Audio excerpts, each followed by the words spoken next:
They quote him often, "The poor you will always have with you." But rarely do they speak of what he meant. Even fewer take a moment to reflect on what he didn't say. He didn't say you had to stay poor. He didn't say you had to remain there. He didn't say that your current condition was your final destiny. That verse wasn't a sentence, it was a setup. A truth spoken in love, yet layered with a deeper invitation. An invitation to rise. We live in a world that recycles struggle. They normalize suffering. They build systems that tell you your place is fixed, that your struggle is your story. But the same one who acknowledged poverty also turned water into wine. The same one who fed thousands with crumbs also reminded us we could move mountains if we believe. This is not a story of staying down. This is the beginning of rising up. Let's step back for a second. The verse, "The poor you will always have with you," came from John 12:8. A moment of tension. Mary had just anointed Jesus with expensive oil. Judas, masquerading as a man of the people, questioned why the oil wasn't sold and given to the poor. But Jesus saw the heart. He saw deeper than the question. And he responded, not to diminish the poor, but to highlight something bigger. He was showing them that opportunities to do good would always be present. But the divine, his presence, was something they were missing in that moment. He was saying, don't pretend to care about the poor if you're missing the truth right in front of you. But again, he never said that poverty is your destiny. He never told Mary to stay poor, never told the people around him to accept lack. He multiplied food, he healed, he gave. Every step he took was toward abundance, not just of wealth, but of life, of spirit, of power. There's a difference between where you are and who you are. Poverty is a condition. It's not an identity. But too many of us were taught to wear it like skin, to inherit it, to own it like a last name. When you grow up hearing "we don't have," it starts to live in you. Not just outside, not just in your bank account, but in your spirit, in your vision, in your imagination. They hand you scarcity like a birthright. But you weren't born to survive. You were born to thrive. You weren't designed to be defined by struggle. The truth is, the world benefits when you believe that poverty is your ceiling. But the moment you start to unlearn that lie, they get nervous. Because a person who knows they're more is dangerous to any system that profits from their limits.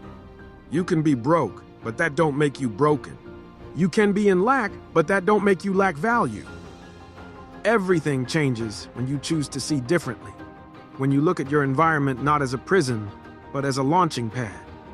Vision isn't just what you see, it's how you interpret what you see. It's the lens you wear when life tries to tell you what's possible. You can have a mansion in your mind while sitting on a milk crate. You can dream in color, even when your world feels gray. You have to make a choice. Do I believe the voices that told me I'd never make it? Or do I believe the still, small voice inside that says I was made for more? This ain't about pretending, it's about choosing your response. You may not have control over how you started, but you have a say in how this story ends. And make no mistake, you have a say. Life will hand you storms, that's a guarantee. But storms are meant to pass, not to define you. Some of us were born into generational poverty, into pain, into systems designed to keep us crawling. But here's the truth. You are not responsible for the pain that came before you, but you are responsible for breaking the cycle. Rising doesn't mean it's easy. It means you made a decision that no matter how long the night, you're going to walk until you see morning. That no matter how loud the doubt, you're going to speak your own truth. That even if nobody claps for you, you're still going to dance your way out of the dark. Your legacy doesn't start when you're rich. It starts the moment you say, "I'm not staying here." You were made in the image of a creator who lacked nothing. Think about that. Every cell in your body is stamped with divine potential. Yet the world will tell you to shrink, to play small, to accept crumbs when you were born to bake the bread. Your purpose was never tied to your paycheck. Your calling isn't determined by your current condition. There is a mission on your life that requires your rise. Poverty may be in your story, but it isn't the story. Even Christ was born in a manger, but he didn't stay there. That manger was temporary. It was proof that you can come from humble beginnings and still be chosen, still be powerful, still change the world. Today, poverty looks like more than an empty wallet. It's mental, emotional, spiritual. They've replaced chains with doubt, shackles with fear, and we walk around free in body, but bound in the mind. We're told what jobs we can work, what dreams are realistic, what neighborhoods we belong in, what schools our kids can attend. The chains are still here. They've just become more subtle. But your breakthrough starts with one decision. I am not staying here. It starts with reading something that shifts your mind, speaking something that lifts your spirit, surrounding yourself with people who remind you that you're possible. Every generation has a chain breaker. Every family has a cycle stopper. Why not you? Let's get real. There are people who came from nothing, just like you. Same food stamps, same eviction notices, same worn-out shoes. But something happened. They decided they were tired of being tired. They used every rejection as redirection. They studied when no one was watching. They built when nobody believed. They trusted that even if the world couldn't see it, God already did. And now they own businesses. They bought back the block. They provide for others. Not because they were lucky, but because they refused to stay stuck. You don't have to know how it's going to work. You just need to know why it has to. So here we are. You've heard it all your life. The poor you'll always have with you. But now you understand. That doesn't mean you. That doesn't have to be your lane. You can be the one who flips the script, who redefines what wealth looks like, who teaches your children that struggle is not a rite of passage. You can start with what you have. With your hands, your mind, your gift. You don't have to wait for permission. You are qualified by survival. You've already made it through the worst of it. What's next is up to you. The system doesn't expect you to win, but heaven does. And so do I. The poor you'll always have with you, but you don't have to stay there. You don't have to wear lack like skin. You don't have to let the weight of your beginnings break your back. You can rise. You can rewrite the narrative. You can live with power, with purpose, and with peace. So, when they quote that verse to you again, look them in the eye and say, yes, the poor you'll always have, but I chose not to stay there. And then walk forward like the giant you are. And if you ever find yourself questioning why you were born into the struggle, let me remind you, gold is forged in fire. You weren't sent here to be comfortable. You were sent here to be refined, to become something rare, precious, unshakable. That's why your path is steep. That's why your nights are long, because what you carry is not ordinary. What you carry is meant to shift generations. You think this is just about bills and budgets? Number. This is about legacy. This is about breaking curses your ancestors couldn't. You're the prayer somebody before you cried for, but never got to see. You are the answer, walking in flesh. That's why it feels heavy sometimes. Because you're carrying not just your future, but the hopes of everyone who came before you and everyone who will come after. This isn't a motivational speech. This is a reminder that the weight you carry is not punishment. It's proof. Proof that you were trusted with more. Proof that you're built different. And yes, it hurts. Yes, it's tiring. But remember, there's glory on the other side of the grind. Don't you dare fold in the middle, because you don't have to stay there. People will try to keep you there, though. Let's be honest. Some people are more comfortable with you broken, more comfortable with you small. Your growth threatens their comfort.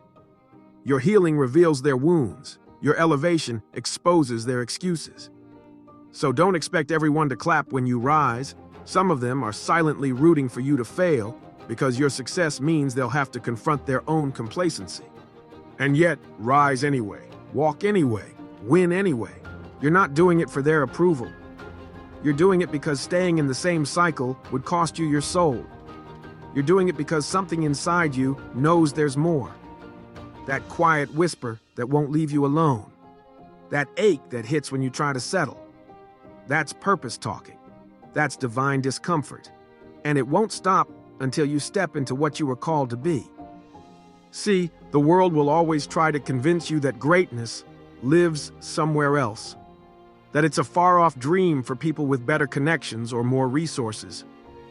But the truth is, greatness starts with the decision to no longer settle, to no longer agree with the lies told about you. It starts when you stop identifying with struggle and start identifying with destiny.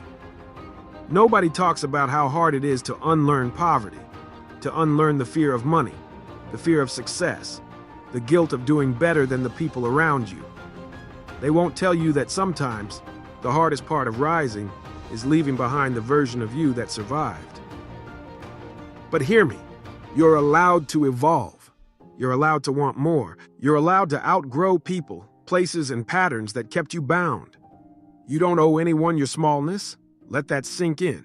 You don't owe anyone your smallness. You can love your people and still choose to break free. You can honor your past and still build a different future. You're not betraying your roots by blooming. You're fulfilling them. And maybe you failed before. Maybe you've tried to rise and stumble. That doesn't disqualify you. That's training. That's the soil you grow in. You've got to fall to learn how to rise with balance. You've got to be broke to learn how to build. You've got to be doubted to learn how to trust yourself. So don't fear failure. Fear regret. Fear staying in a place you were meant to pass through. Fear never knowing what could have been because you were too scared to try. Your gifts will suffocate if you never use them. Your voice will wither if you never speak. And the world will miss out on what only you could give. This ain't about becoming rich.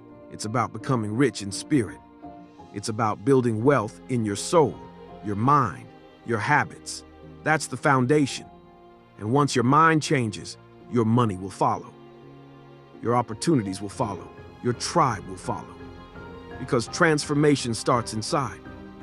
You've got to think bigger than your environment, bigger than your paycheck, bigger than the labels they placed on you. They may have called you poor, but God calls you powerful.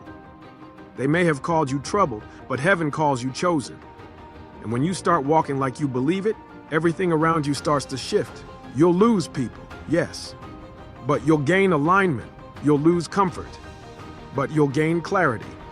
You'll lose the illusion of security, but you'll gain real stability, built from the ground up on truth and tenacity. And don't be surprised when your light disturbs people. You were never meant to blend in. You were meant to blaze trails, to be the proof that it's possible, that someone from the same block, the same projects, the same generational trauma can rise. It's not easy, but it's necessary because somebody's watching you, a little brother, a cousin, a neighbor, a future child. They're watching to see what's possible.